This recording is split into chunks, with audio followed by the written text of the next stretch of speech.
Hi, everyone who's listened to this. Welcome. And today I have invited Masha from Ukraine. Masha Liashenko. Is that right, Masha? Liashenko.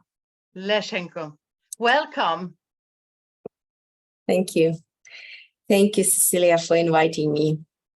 Masha, you are a transformative coach, but you work mostly with a mentor.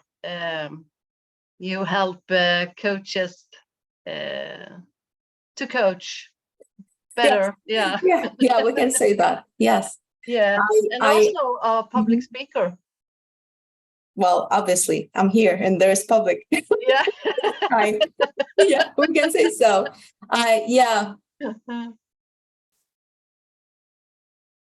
It's just that I see that we do need more people who can help to raise the awareness of the Russian-speaking and Ukrainian-speaking community, global, worldwide community, to really help to alleviate the suffering, to help people to live according to their full potential, to create, to love, to build relationships, build bridges, build projects, businesses, whatever, families. The first time I listened to you was in a webinar where you were talking your own language, and I didn't understand at all what you were talking about, but I just felt a very deep, touching space, a deep feeling, and that webinar was 2 hours long, and it's a long time for a webinar. But I was sitting there and I just fall into that beautiful space. So I felt like when your name came up suddenly, I just wanted to ask you to come to my channel, and we have this conversation today.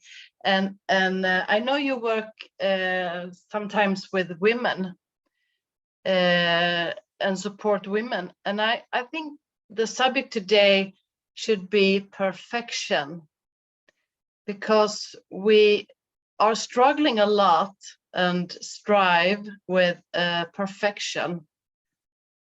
And I think you also can share something about how you see that work with women.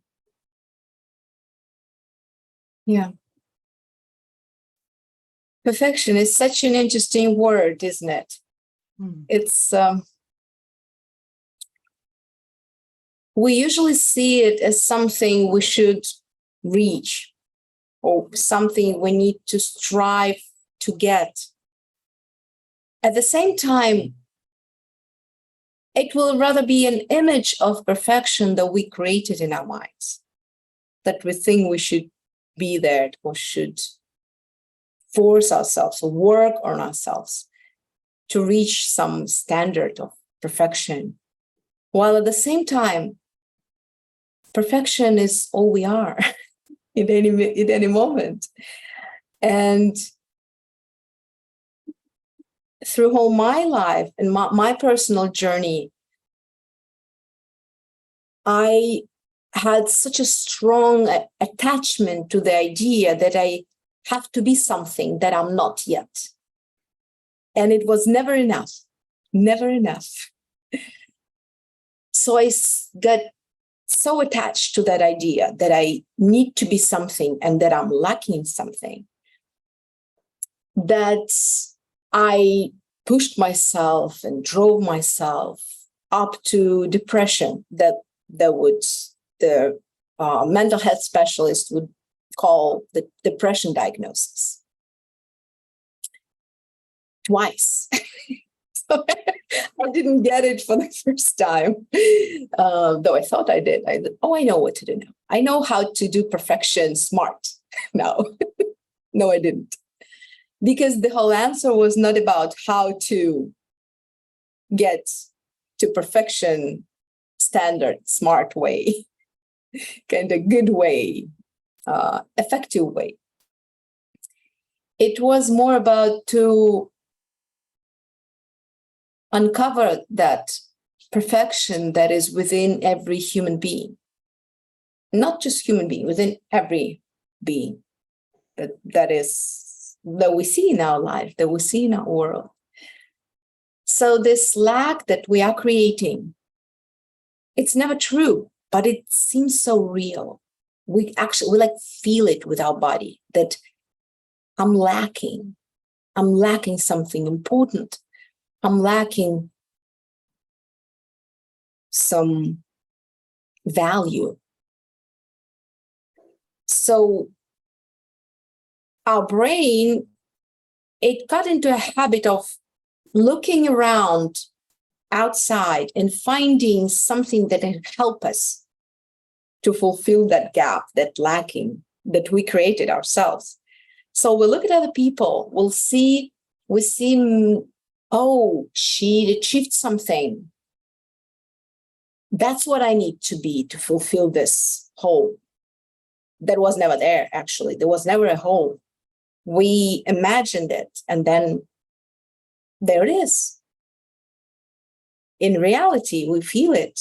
We work hard to fulfill this with something that we work on that hard, but in the end, we will only just fall on the ground, exhausted, sometimes depressed, sometimes with some nervous breakdown, or we actually start to break some parts of our body because it cannot bear that much pressure. So, yeah. And as I see it, it's both intellectually that we are striving to be something better, and with education, and also with how we look. Yeah. So there is so much to strive after, much perfection to go after. So we fall into this, mostly of us, both women and men, are falling into this, and it starts so early when we are small that we must always compare to others. We need to have a sport, we need to look good, we need to have an education, and it's coming from everywhere. Yeah. So it's in society, we feel like the system put us into this, and we can't decide because we need to have a work, we need to have a school, we need all this, and we want to look good. So it's something in the society that we can't just not walk away from that easy. Yeah, but we weren't this way at first. When we are born, like when we look at the babies, they're not like that. They're really enjoying life. They're discovering their interest, or they do something. They build relationship. They want to play together. They want to just use touch, smell, taste, do everything. But then we lose it because we look outside, and when we are babies, outside is bigger than us. The outside influence is very strong, and we trust it because it's been here for a while. We knew. We're learning. But then, unfortunately, those who were supposed to be our guides into the world of freedom, love, creation, wisdom, peace, connection, they lost it themselves. So they don't know how to be our true guides, which would actually be helping us to learn how to use that innate inner navigation that is given to every person. So instead of learning, or rather staying with that inside navigation, we're forgetting about it and looking outside, and we'll listen to the loud voices from outside telling us, here's what you need to do. No, what you think doesn't make sense. It will not help you. It will not work. You're not enough. Or you should be like those people to have good in life, to be happy. People turn it upside down. It's like in the book of Sydney Banks, The Second Chance, the wise person is telling to the main character, they're talking about success. Because success is basically what drives us in different areas, drives us to perfection. We think perfection is a success, and success is perfection, whatever perfection looks like, whatever the form it takes, depending on the areas that we want to succeed.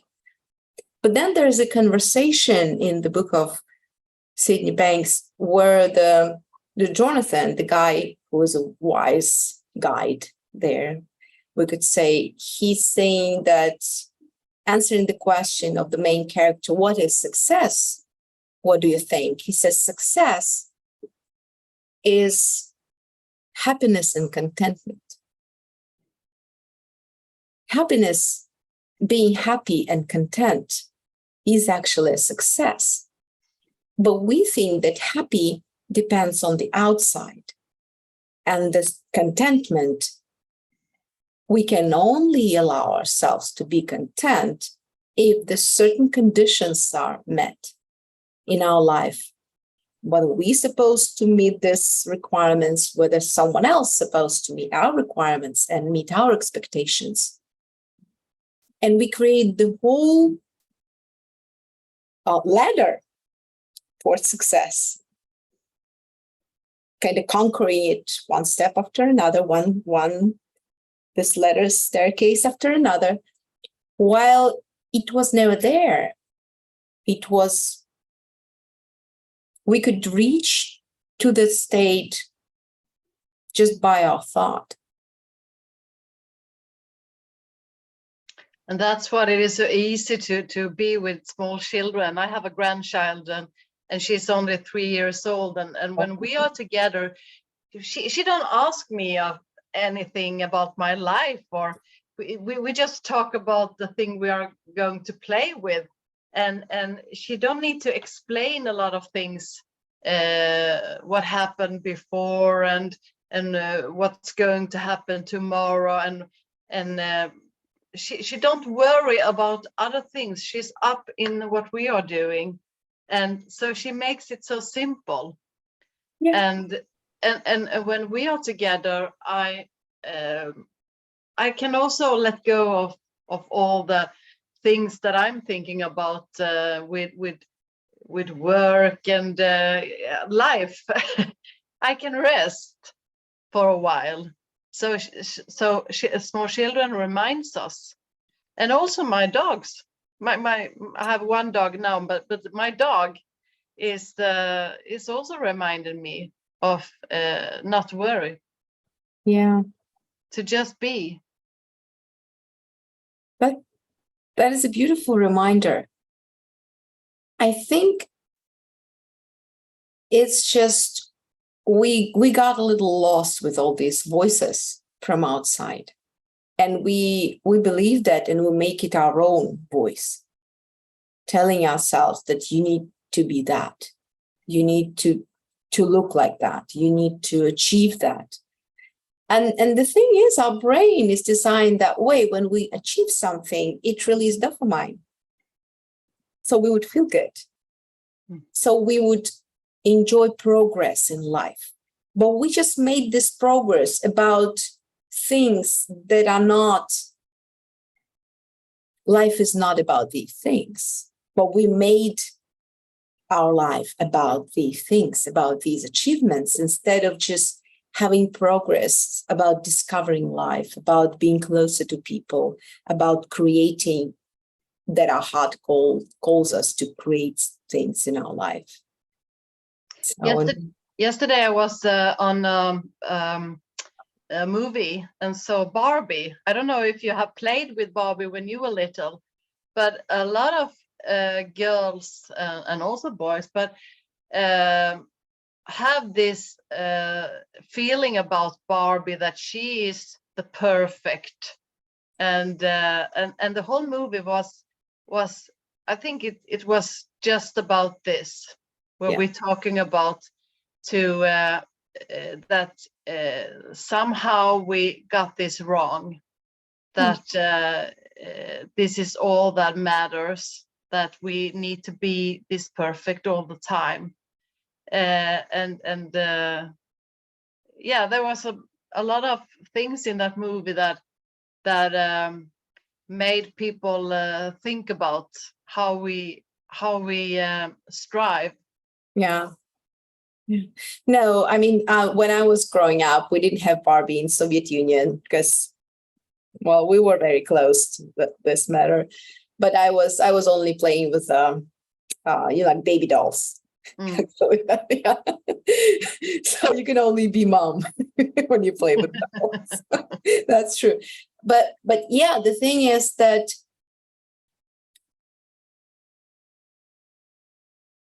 there's a lot of forces in the world, in our world, that would want to manipulate with our thinking and leading us towards the decisions or even goals that were never ours in the first place.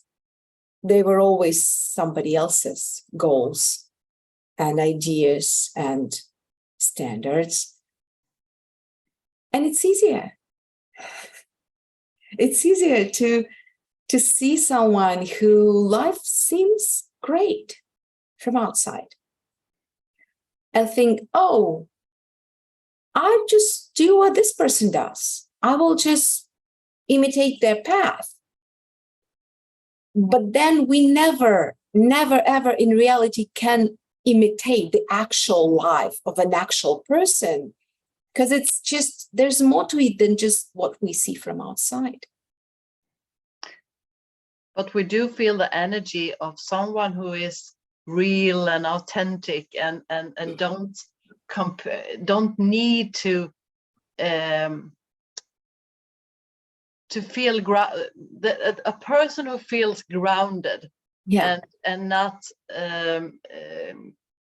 need to compare. Right.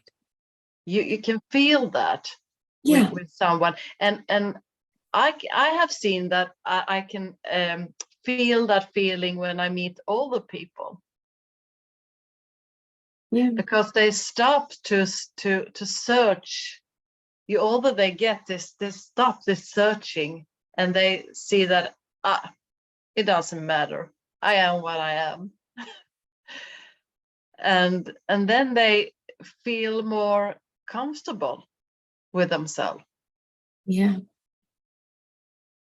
They go back to their default settings. When we were babies, like your grandchild, we were always comfortable with ourselves. Until someone told us that we're not okay, that we're not enough, that we need to be like that child. You need to do that good at school. You need to behave like that child. You need to do as we tell you to do something.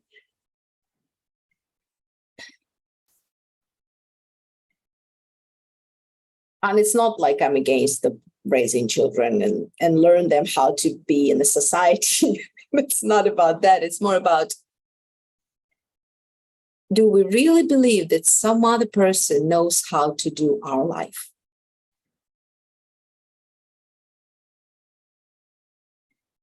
How to be me? Do I really think that anybody knows how to be me? How could they? They can only know how to be themselves. I think it's easy to think that if someone is yelling louder, or feels like stronger and knows better, we take a step back, and this person can glow. But and then we forget that I know too. Yeah. I think about the metaphor about, I like it very much. Because like, say there is an oak tree, like big, amazing oak tree with huge old roots, deep roots, and beautiful crown of branches and leaves, and that gives shades to the vast area, and birds and I know little animals come, and even people can come and rest in the shade. And then there's dandelion, and it's little and gentle and it smells great. And it will never be an oak, never. But he never had to be an oak tree, because it is a totally different creation, which is beautiful. Because the oak tree will also never be a dandelion. It cannot, but it doesn't have to either.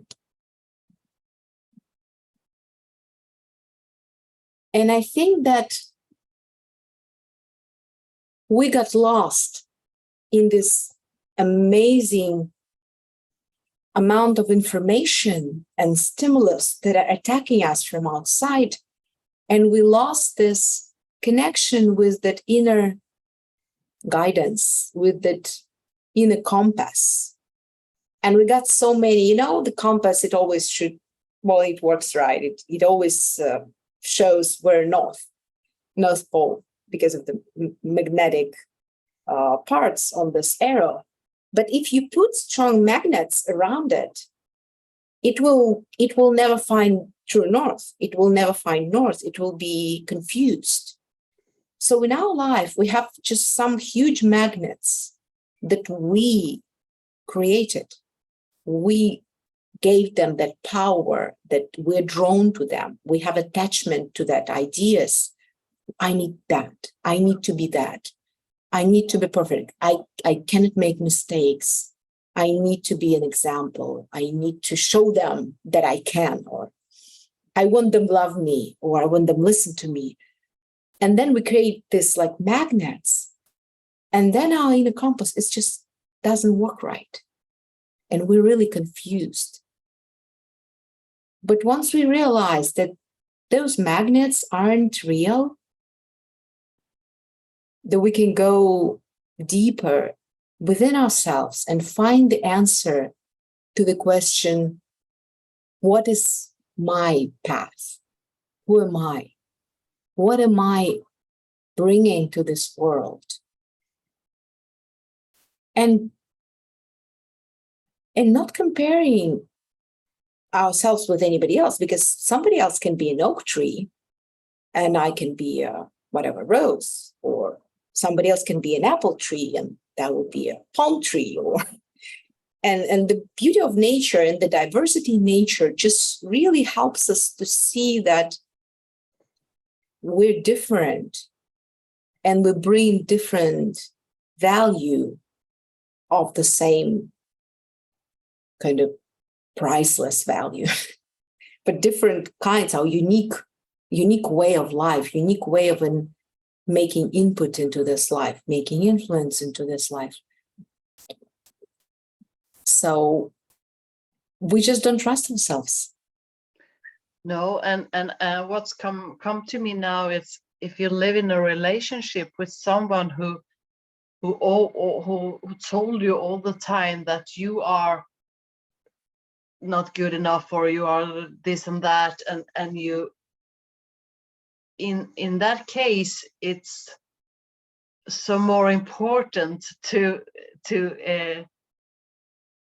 get in touch with someone who can really point you back to what you're talking about, that you are this, and we are different, and the person you have this relationship with are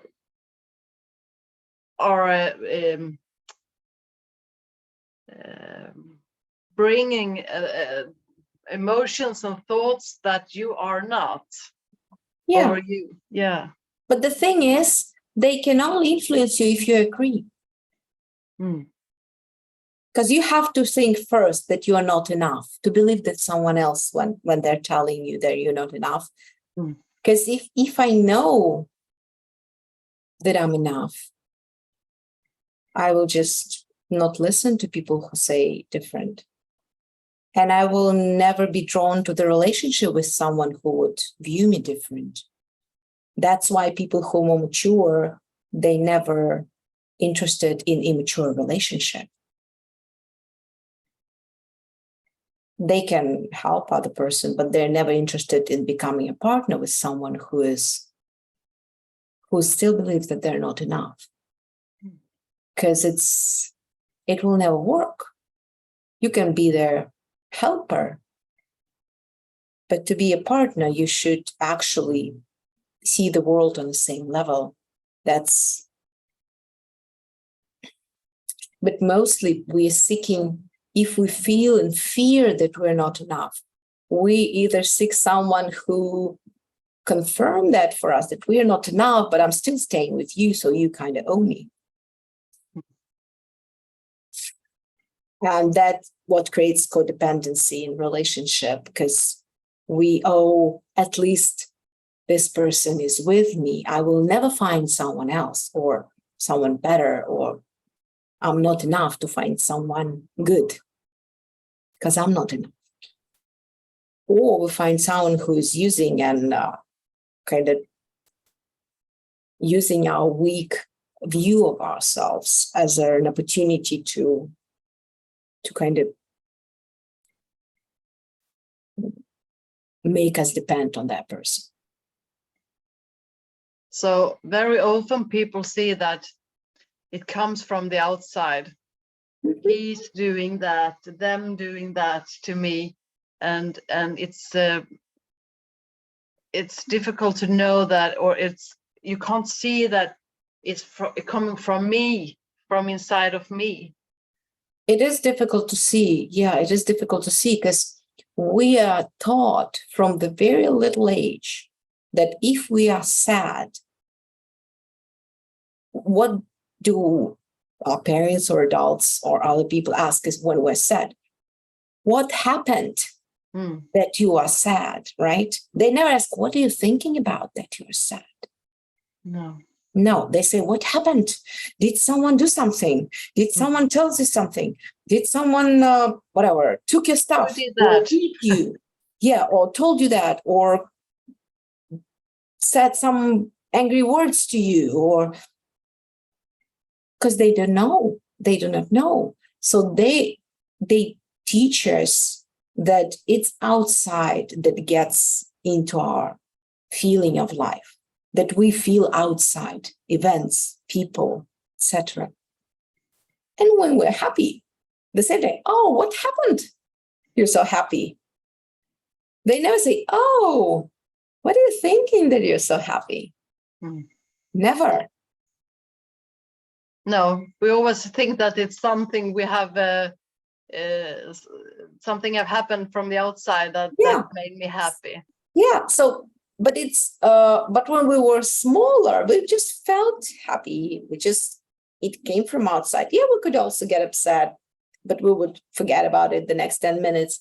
But the thing is, we just get into such a strong habit from the very beginning of our life, from the time when our brain was only forming. And we are created that way that our core, the frontal lobe zone of the core of brain, that is responsible for reason consequences chain in our understanding, it only starts developing when we're 10 years old. So before that, we cannot figure out, oh, my mom was just upset because of something happened at her work. That's why she's yelling at me.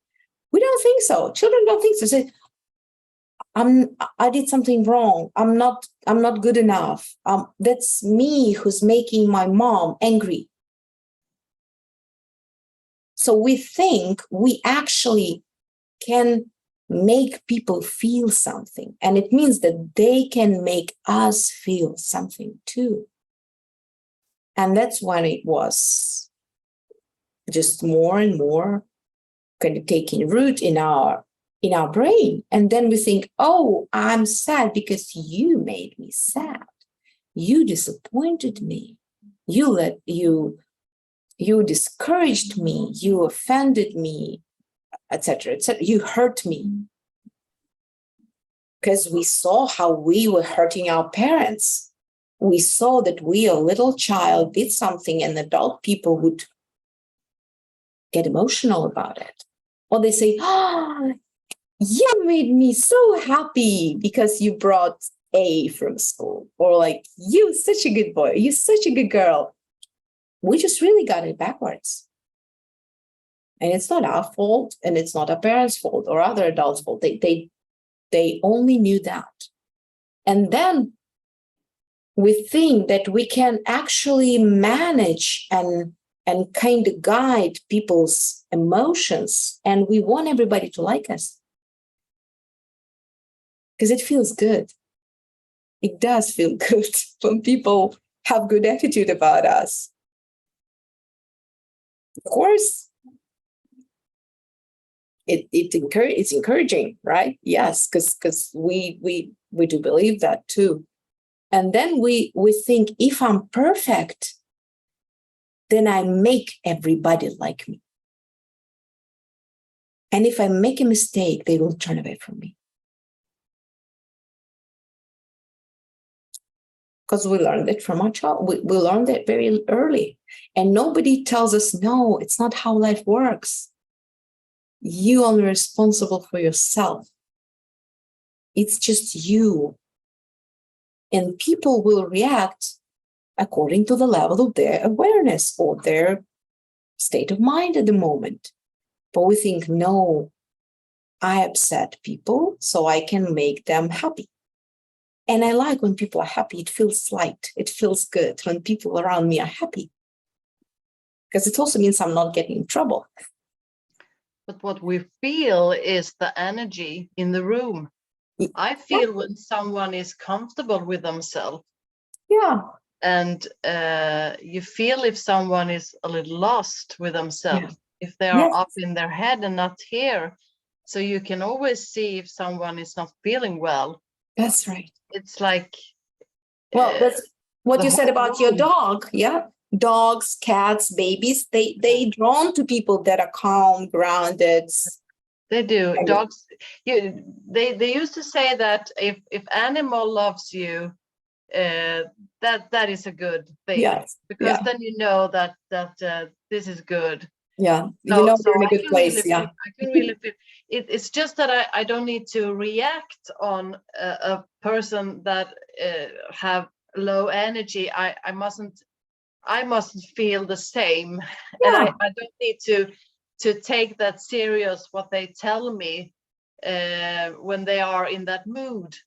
But I don't like to be with people when they are angry and in very low mood. Maybe I take a step back, and because it's not nice.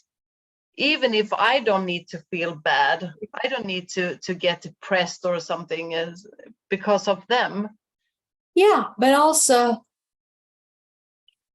it's not like it's a rule when something is upset, we should keep our distance. Every time is different. Because we don't know. We can have just some thought to ask that person something, or to point out that we have compassion. Yeah, it's very much different in every situation. Yeah. It's how you act. If you're very, we would say, rude. Yeah. Rude. Yeah. maybe you don't want to continue the discussion or talk. Maybe, but it depends who this person is too, right? Because if it's someone that close, it depends on the relationship. Depends on the nature of the actual relationship. At least for me, it is. It's not necessarily true, or everyone kind of should agree with me or something. Is that's sometimes the person is so upset and he doesn't see himself for who he really is or she really is. They got confused.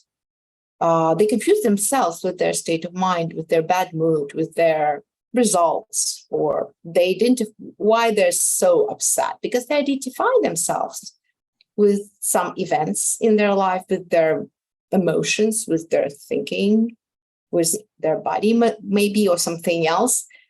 But when we know who the person really is, that we all are of a spiritual nature in the first place, and we only are having this body because we live in this world as a human being need a human body to be a human being. You need a body in the form of a human body. So what you can see through, beyond the body, beyond all of that, you sometimes it's great to tell the person that we know who he is, we know who she is, even though he forgot, she forgot, if he even was even ever aware of who she or he is. And no, we don't have to stay close. No. Masha, you must have support and met a lot of women from Ukraine. You are staying in Warszawa in Poland now. Yes. But there are many from Ukraine who has come and stay and live in Poland now. Yeah. And maybe they don't think or can see that. How can I accept, or how can I stand in all this? I'm it's not my fault. I have to just walk away from it. Well, they did. If they're in Poland, they, as refugees, they did. They were saving their lives, their children. Yeah, but if we don't know that we are of spiritual nature, first of all, then this life can be very, very difficult, because that's all it is. There is nothing more than this life than a physical body. And a physical body, as a matter, as something that consists of matter, it can be broken, it can be, the material thing can be taken away from you, it can be ruined. You can feel emotional, you can feel physical pain, you can have illness, you can have various problems in this world of a matter, because it's matter, it's not forever, never supposed to be.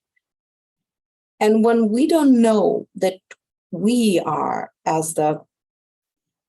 not, at the Pierre de Chardin, the French paleontologist, and actually a monk, a French monk. He was living in the last part of the 19th century, first part of 20th century. He was writing that we are not human beings that sometimes have spiritual experience. We are spiritual beings that are having the experience of human life. So when we are aware of that,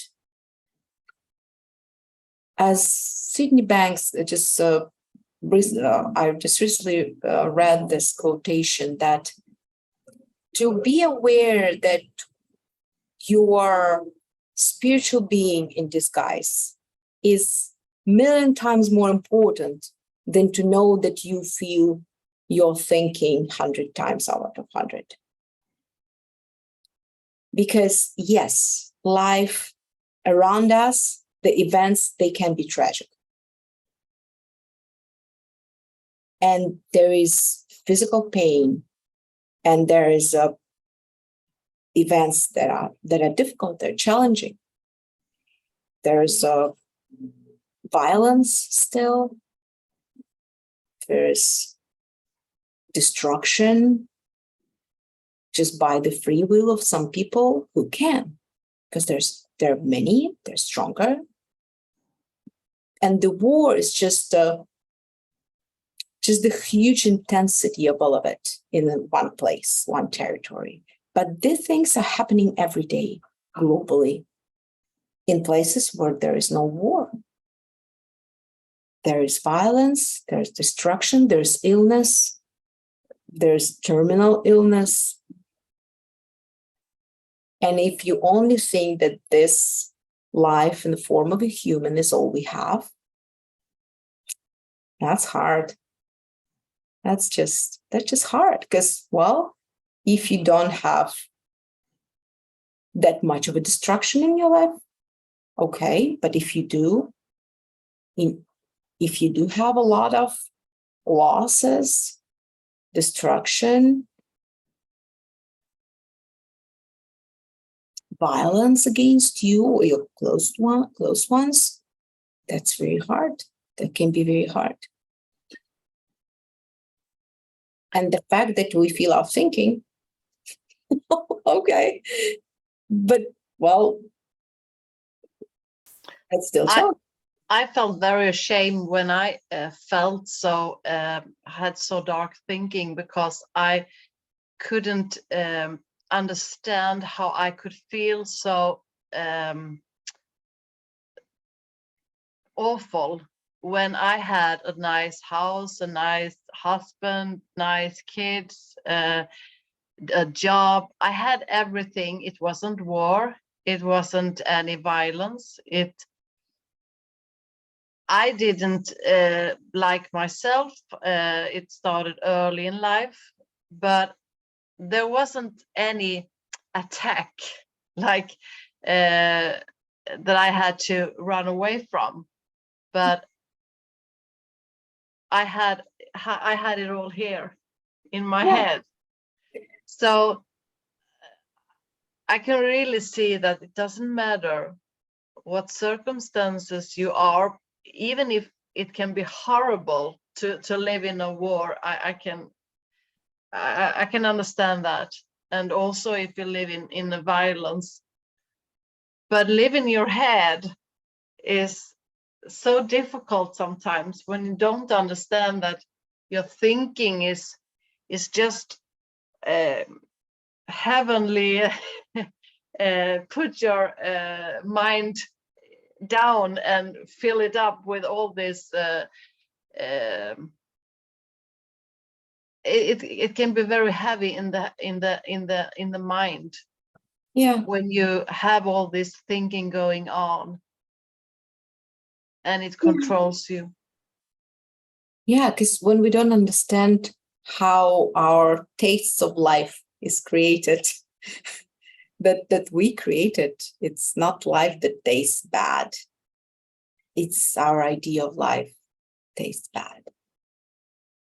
But it's very interesting because I remember the saying, maybe, if someone knows how to be happy,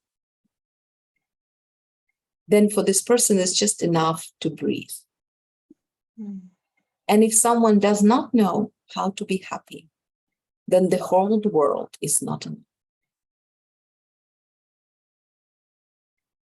So it's not that much about circumstances, because in great circumstances, we can find people, ourselves maybe even, who just get dark cloud of thoughts over us.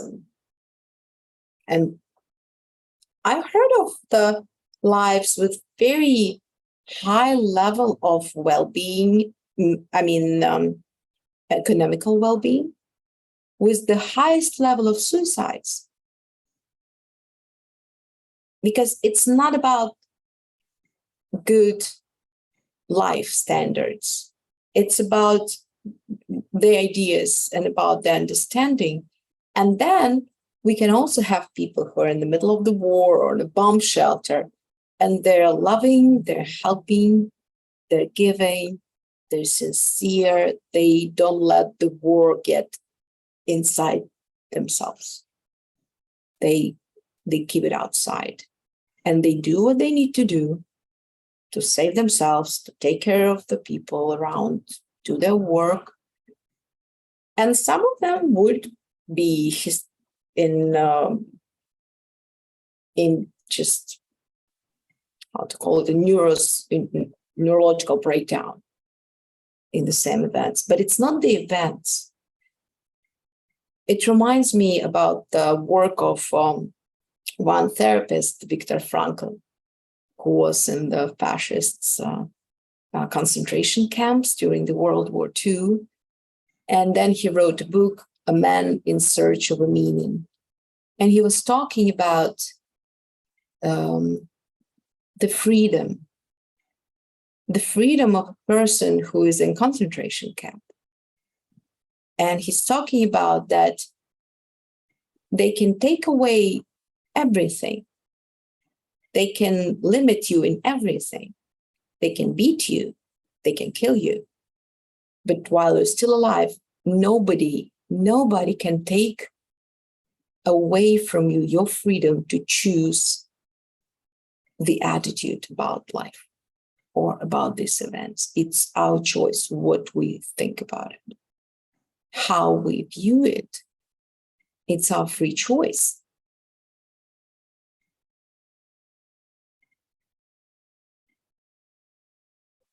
It still is. But it's only ours when we are aware of it. And mostly, unfortunately, people are not aware that they do have a choice, regardless the circumstances of the past or of the present. They think they need to prove themselves to be worthy of a choice, of a freedom. So when they're perfect, they have the upper hand. They have more power, more freedom. But they always had their freedom. They just didn't know that. So we, me, were unhappy because we decided that we can only be happy when we are successful. We can only be happy and content when we are perfect. Yes, if we like so, we can create this condition in our life for ourselves. We're free to create even that. But the feedback from life, the pressure that we put ourselves into with this decision, it's a feedback from life system that shows us that we're going the wrong way. It's not the healthy way. It's not the wise way. It's not the way of life. It's actually, no, it's not the good direction. And it feels worse and worse and worse until some system of your body is broken by the constant stress, or you got into the symptoms of depression or nervous breakdown or something else, because we know how it is. Or we won't control it so much that we got panic attacks. Because we want to control life that we're not supposed to control life. We're not supposed to control anything. But we don't know how to enjoy it. We only can enjoy when we are in control. But it's always an illusion.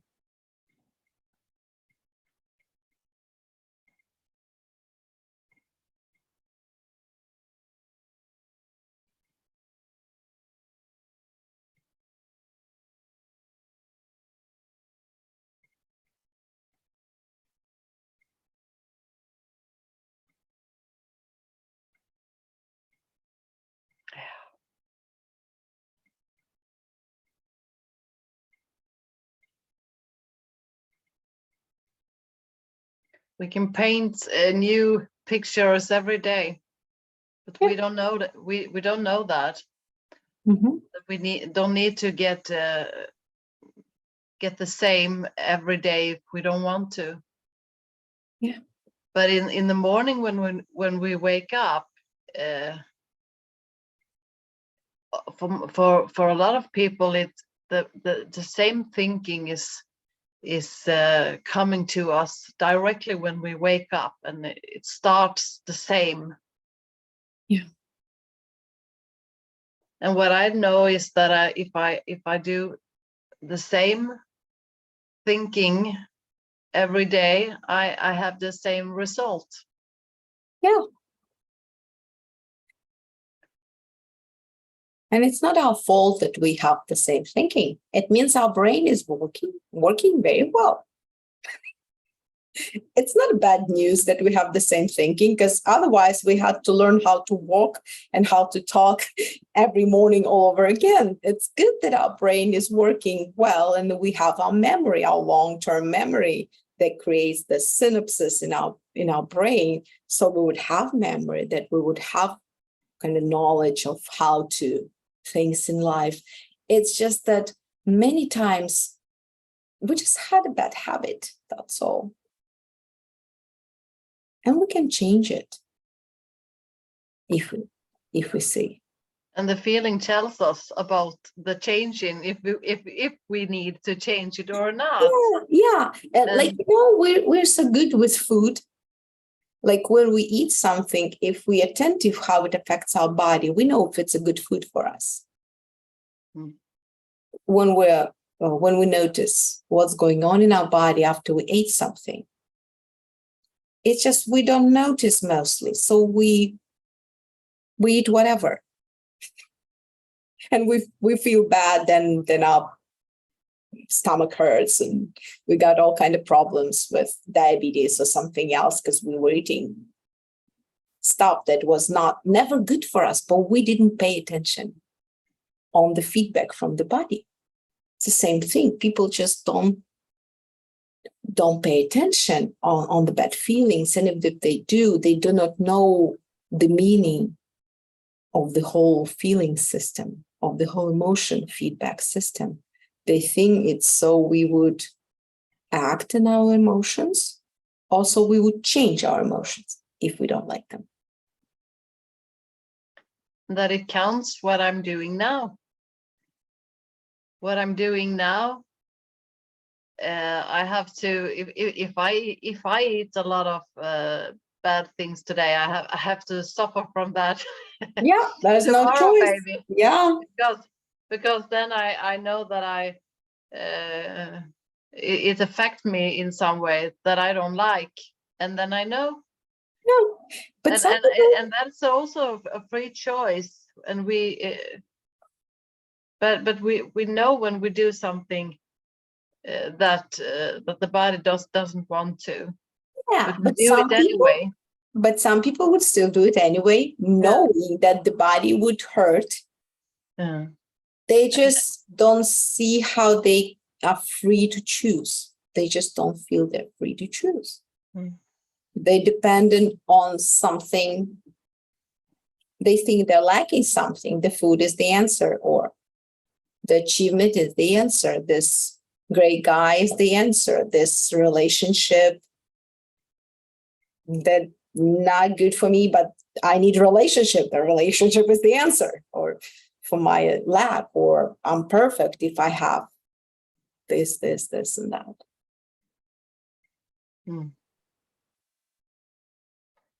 And sometimes you don't see when you do something that aren't good for you. Yeah. But you do it anyway, and you think that your body is not working for you, and you go away to the doctor and think that something is wrong. Yeah. Instead of seeing that, open up the mind to see that I have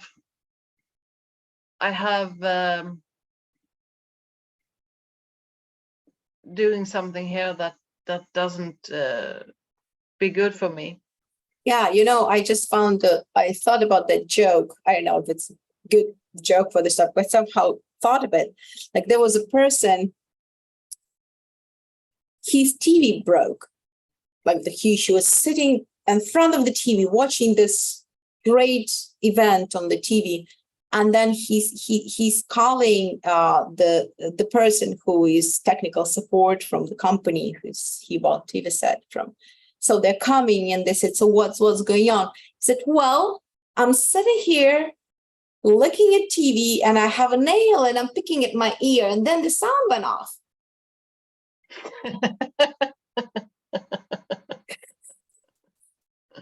Yeah. Yeah, like, no, it's not what we think it is. Sometimes it's us.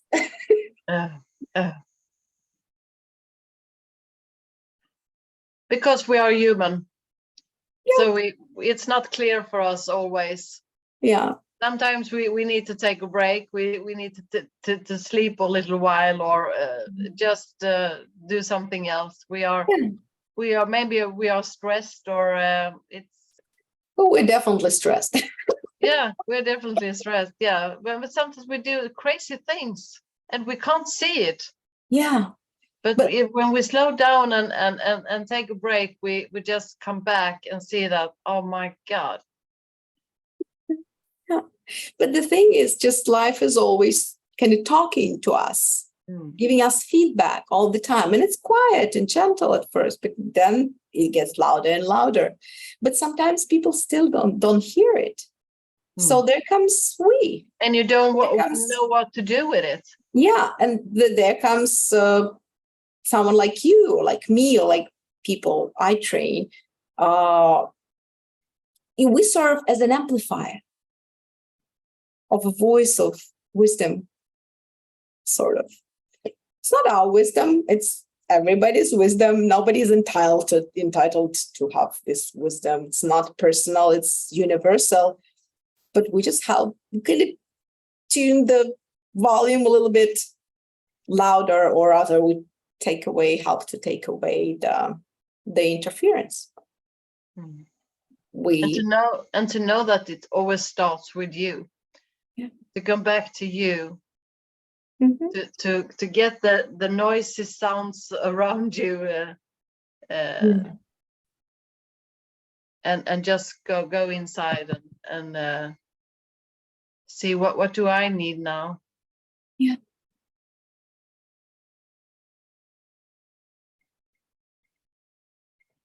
And when we resting like that with ourselves, we are not wanting the perfection in that same way.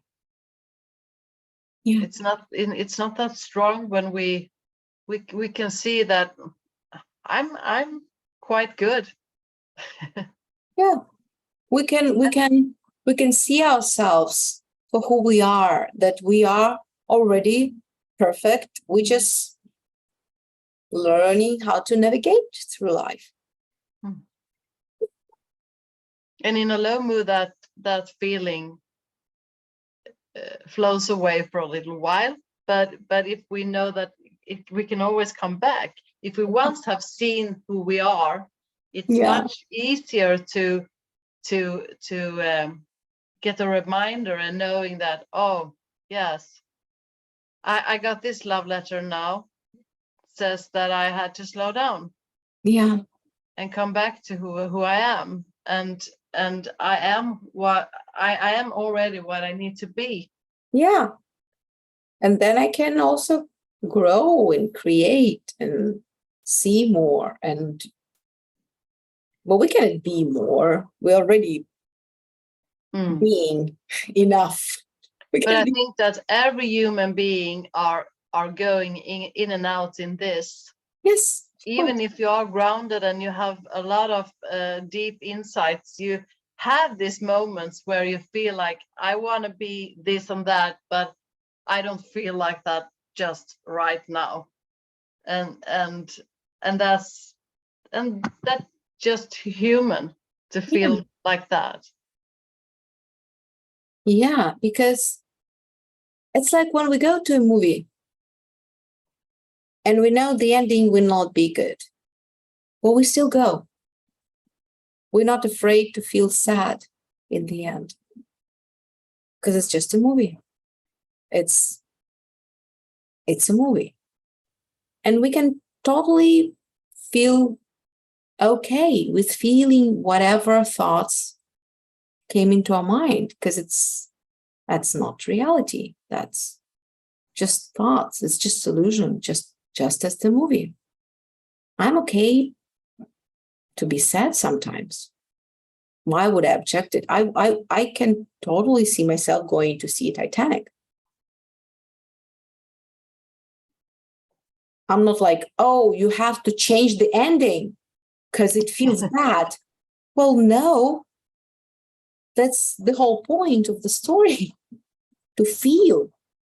That's the whole point of art, to see and to feel what the artists were saying, what they were showing.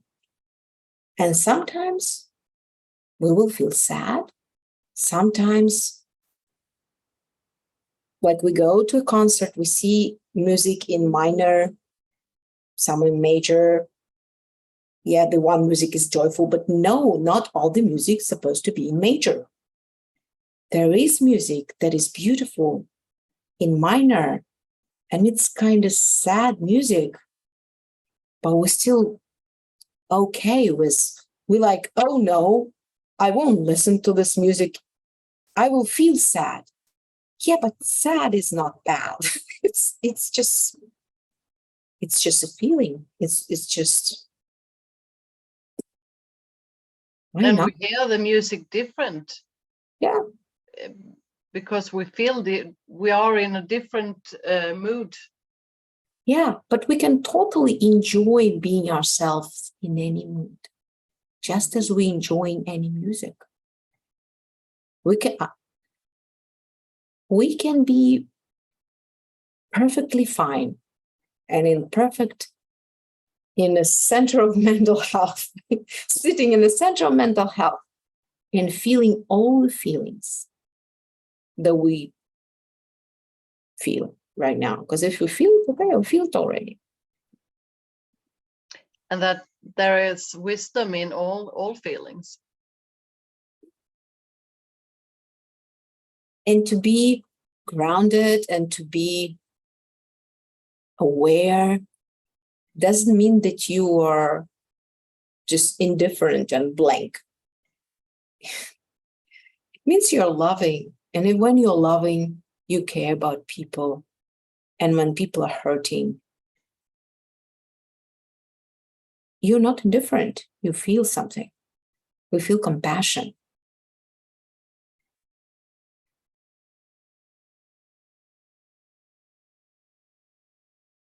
So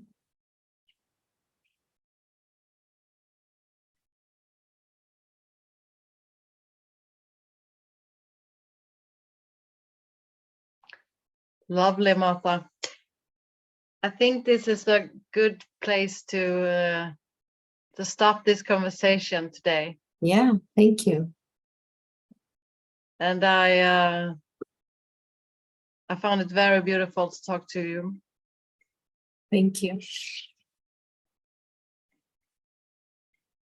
So I write in the bio about how to contact them, how to contact you. Great. Thank you so much. Thank you.